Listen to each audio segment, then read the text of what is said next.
Time really does fly, doesn't it? Now, before I get started on this video, I am trying to hit 1,900 subs before the end of the week. I need about 140 more people to hit that subscribe button. It's my birthday week, man. Give your boy a birthday present and hit that subscribe button. Appreciate you so much. Now, I say time is flying so much because it seems like yesterday the Shield came in with the turtlenecks, the all black turtlenecks. They came in, beat up Ryback, beat up John Cena, put him through the table, and that was the birth of the Shield. And that was 10 years ago already. That was back then. I was 12 years old. I just turned 12. I was still thinking that wrestling was real. I was so heartbroken because I wanted John Cena to win so bad. And it's just like, oh my God, John Cena can't catch a break. And it was the Shield, man. Who would have known that those three guys would become basically some of the most, if you had to rank a top 10, they were probably the three most important wrestlers in the business right now. Roman Reigns got to be number one. Seth is in the top 5 somewhere, and John got to be in the top 6, maybe. I don't know. I don't know how you exactly rank them, but those guys are just like the head figures of wrestling right now. And, you know, John Moxley has taken a step back, but those guys are like the leaders of wrestling, and it's just amazing how far those guys have come. No matter what my criticisms of those guys and the different paths that they've taken and the things that they needed to do, they will forever be. You have to put them up there with the greatest individual tag teams, if that makes any sense. But the reason I'm bringing this up, how long in their career, because their careers are winding down. Like, let's be honest, you know, John Cena, we're about 11 years in. That would have been John Cena in 2013. This is around the time John Cena's career started winding down and injuries started to take longer and longer to come back. 11 years, what? I don't even think The Rock lasted 11 years. I don't think Stone Cold lasted 11 years in WWE. I don't know how long exactly Triple H was a full-time wrestler. I don't remember exactly how long The Undertaker was, but those are the anomalies. You know what I'm saying? Like, even Shawn Michaels, when it comes to WWE, he had to take a break. He had to take a couple-year break. Seth Rollins hasn't taken a couple years. I think the most time Seth Rollins took off was, of course, when his leg just like exploded in 2015. And I think he took like a couple months off in the pandemic when his baby was born. Roman, Roman just takes months off every now and then. But John Moxley, I think, has been like, I know he had I think he had a torn pec or something like that before he left WWE in 2018. That's when he came back built, and that's when the heel run happened. But other than that, I think the rehab, he went to rehab a couple years ago, but they haven't really taken that much time off, and you could see Roman starting to fade away. It's not really, you can't really see the light at the end of the tunnel for Seth Rollins because it's not something you just necessarily think about. But we talk about Seth Rollins regressing as a wrestler, but you got to think he's had these back injuries for the last couple years. Both of his knees are just done. And he's not a young guy anymore. He's not Austin Theory's age anymore. He's not younger.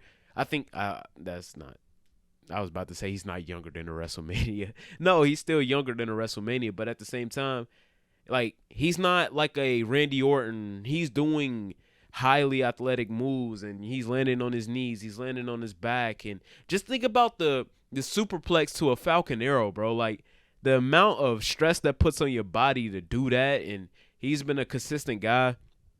And I'm not his biggest fan anymore, but he's definitely earned my respect. He's definitely one of the greatest to ever do it, just as a performer. And his peak was just amazing. Like, 2017 Seth Rollins is just amazing. Like, and this isn't I done missed the whole point of this whole discussion, but he was bringing it up, retirement. It came up in his new little interview he did where they kind of like made his last meal or something. I didn't watch the whole thing because I'm on a diet right now. I can't be watching all that food and stuff.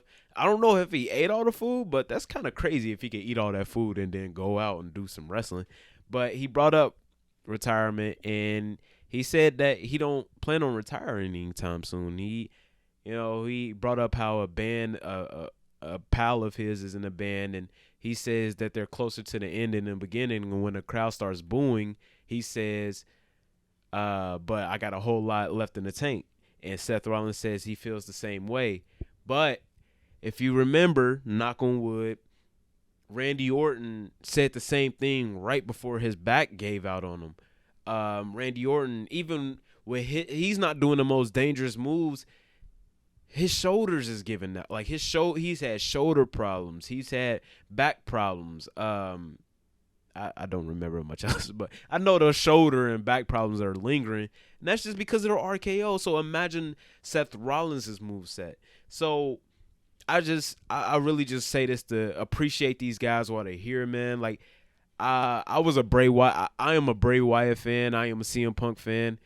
It's been hard to be fans of those guys because it was just so many things going on. Like with Bray Wyatt, he reinvented himself into the Fiend, and then the Hell in a Cell happened, and then Goldberg happened, and then the pandemic, and then we got the Firefly Funhouse match, but then the Braun Strowman feud, and then the Randy Orton feud, and stuff like. So it was hard to be a fan of those guys, but it's so worth it because these men, like these dudes, are like superheroes. Like these dudes, like they are characters. They are like people who put their life in, like they put their lives on hold. They put they put their bodies on the line to be like superheroes, basically, to give us an escape. So, no matter how you feel about Seth Rollins, like again, I'm not the biggest fan of him anymore personally, but I definitely I'm not he's earned my respect, and he